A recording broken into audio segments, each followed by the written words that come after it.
Hey y'all, welcome to my channel. I'm Stacy. I'm going to talk to you about this book by Lisa Jewell, Don't Let Him In. I really love that book, but I will give it a chance and see. Kindle, I downloaded Originality 5 out of 5. My overall with Stacy. I am excited to share with you the newest book that I read. Alabama, and the audio and the town that was mispronounced.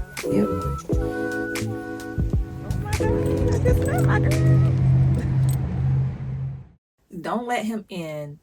This book, I read it on my Kindle because the book club at the bookshop picked this book for us to read this month. And I like Lisa Jewell. So I have a whole stack of her books. 1, 2, 3, 4, 5, 6 of her books that I plan on reading this year. These are all my Lisa Jewell books that I plan on reading. Yeah. So the one I read, I didn't physically have that one, but I got it with my library on Libby. But to be read, I have The Family Remains, The Invisible Girl, The Making of Us,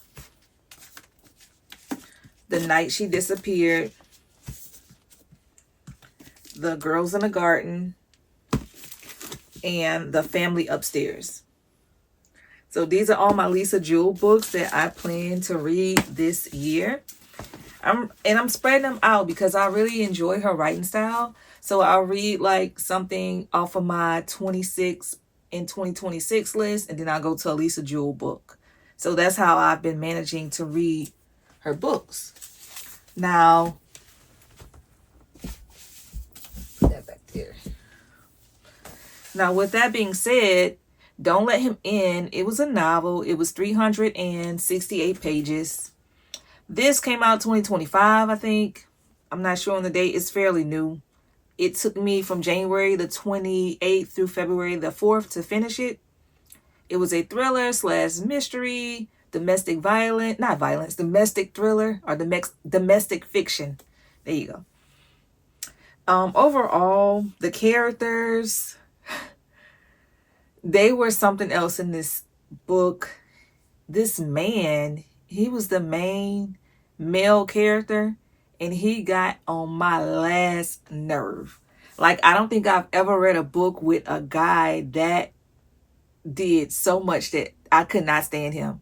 I could not stand this man. And she did such a good job with writing him. It just pissed me off so bad. So that's why I was like, if this book is irritating me this bad with this guy, I don't even know how to rate a book like that, but I was intrigued because I was like, I know you lying. Like, where is this going? So this book just had me on the edge of my seat with this man. Like, ugh. Like, if you know, you know, but this book wore me out. And I don't hate a lot of things or a lot of people ever in life. I hated this man. Like, ugh, he just irritated me bad. Nick, Justin, Al, Luke, that man just irritated me so bad. So what I did like was how she got that aggressiveness, and the aggression towards him was, she did that. She did her thing with that. Cause what wasn't my cup of tea was how naive the women were. They were so gullible, but that made the story even better. Just how gullible that the women were in this book. Now, let me read the synopsis. Nina Swan is intrigued when she receives a condolence card from Nick Radcliffe, an old friend of her late husband, who is looking to connect after her husband's unexpected death. Nick is a man of substance and good taste. He has a smile that could melt the coldest heart and a knack for putting others at ease. But Nina's adult daughter, Ash, Nick seems too slick, too polished, too good to be true. Without telling her mom, Ash begins digging into Nick's past. She finds more than unsettling. Martha, a florist living in a neighboring town with her infant daughter and her devoted husband, Al, But lately, Al has been traveling more and more frequently for work, disappearing for days at a time. When Martha questions him about his frequent absences, he always has a legitimate explanation. But Martha can't share the feeling that something isn't right. Martha, Nina, and Ash are on a collision course with a shocking truth that is darker than anyone could have imagined. And all three are about to wish they had heeded the same warning. Don't let him in. So that is the synopsis of this book. And I will say, I don't I don't want to give this book away to anybody, but let's just go over the ratings, because I do my book reviews like a specific type of way, where I read the digital version of this book on this Kindle. It's my Kindle Nisha. Would I read it again? Maybe. Not right now. It's too soon. I don't know. That's on the fence, because some stuff I was just like, what? And they started to click, and it was easy to read because the chapters were very short in the beginning, and it picked up the space. It was a fast-pacing book. Would I recommend it? Yes. I would recommend it to someone, not a man. I would recommend it to a woman or a girl or somebody that's interested in that type of domestic fiction type thrillery thing.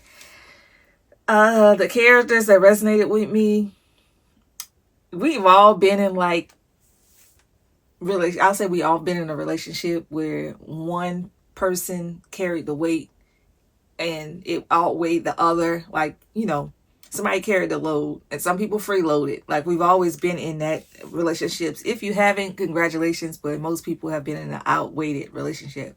Well, some people get the shorter end of the stick.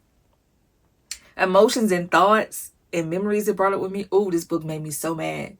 Like, emotionally, I was just so disgusted and just so cringed in this book that I was just like, I can't believe, what in the world am I reading? And I wanted it to be over, but I was like enjoying it at the same time. So my opinion about the author's writing, she is crazy. Like, that lady is crazy. Lisa Jewell, if you haven't read her, pick up something by her. She kind of throwed off. She did her thing. She did her big one in this book. Writing style, I'll say a 5 out of 5. Readability, I'll say like a 3 out of 5. But it was pretty easy to read. I'll say a 4 out of 5 because it was getting weird.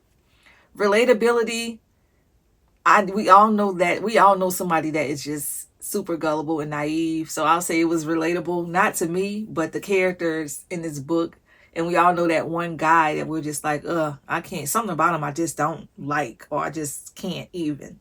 Personal impact, it had no personal impact with me, just to be aware of your surroundings and the people that you let into your life. Originality, 5 out of 5. Plot, I say it had a lot of twists and turns in it, and it was a 5 out of 5. So overall, I gave this book a 4 out of 5, just because it's going to be on my mind. Like, this character, I don't think I've ever read a character that was just this awful. Like, he just made me want to hurl. And I can't wait to talk about this with my book club friends at the bookshop. And this was the one that I voted for the thriller. Excuse me. Just because it was Lisa Jewell's book. And this was one of the ones that I actually voted for. And I'm glad that they picked it. And looking at book clubs on the app, mostly everybody in that app rated this book like a 8 or a 9, because their rating system is like 1 out of 10. I rated it an 8 on that because it wasn't a perfect book, and it had some loopholes or potholes in it, plot holes, but it like flowed for the most part. And it's just so triggering. Yeah, that's the word I'll say. This book was so triggering. So if you're looking to be triggered or just annoyed to a point where you just want to stop and just like, I can't believe I'm reading this, go for it. But it definitely was a different kind of thriller in a weird, scary way, not in like a horror, scary type of way. So yeah, if you haven't already, pick up the book by Lisa Jewell, Don't Let Him In.